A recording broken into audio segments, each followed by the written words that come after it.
Apabila hamil Tanya atau instruksi menyusui lalu pangeran. membayar Hmm. fitrah, apakah perlu membayar puasa lagi atau tidak? Nah, ini tadi yang membayar fidyah atau kodo itu sesuai dengan kondisi tadi. Yang tidak kuat siapa? Yang mengalami tidak kuat menyebabkan tidak bisa puasa itu bayinya kah atau ibunya, ya, atau ibunya. Kalau bayinya yang tidak kuat dibawa puasa, maka ibu selain mengkodok, dia juga membayar fidyah. Tetapi kalau yang tidak kuat ibunya, itu hanya mengkodok saja. Begitu.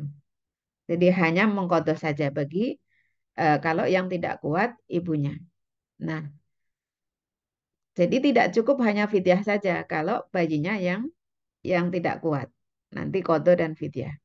Nah, membayar apabila misalnya membayar fidyah sendiri atau orang tua kita untuk menyempurnakan puasa.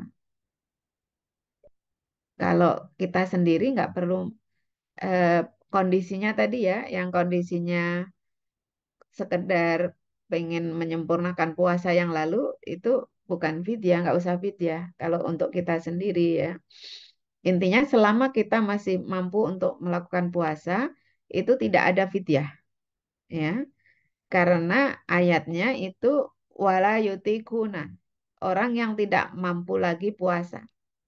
Jadi kalau orang yang masih mampu puasa, entah mampunya puasa kapan ya, setelah selesai eh, masa menyusui, sudah tidak lagi melahirkan, jaraknya sudah 10 tahun misalnya, itu nggak apa-apa.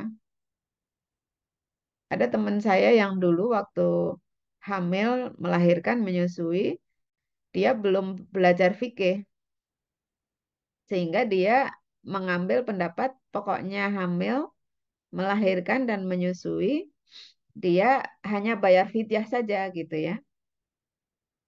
Tidak melihat ini dulu yang kasusnya yang tidak kuat bayinya saja atau ibunya juga nggak kuat itu tidak dilihat karena tidak belajar fikih gitu ya.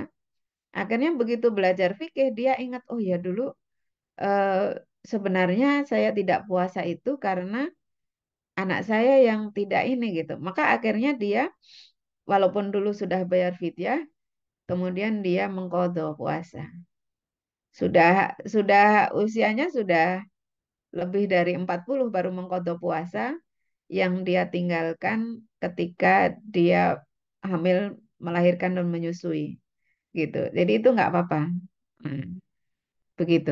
Nah, kalau membayar fidyah untuk orang tua yang sudah tidak bisa puasa lagi, tidak sanggup puasa lagi, eh, bukan untuk menyempurnakan puasanya, tapi untuk mengganti ya, mengganti puasa Ramadan yang ditinggalkan. Nah, kita kembalikan sempurna dan tidaknya puasa kita yang menilai adalah Allah Subhanahu wa taala. Yang penting kita berusaha untuk menyempurnakan puasa kita. Begitu.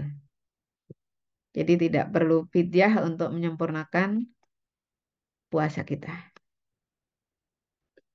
Begitu Bu Rini, mudah-mudahan bermanfaat.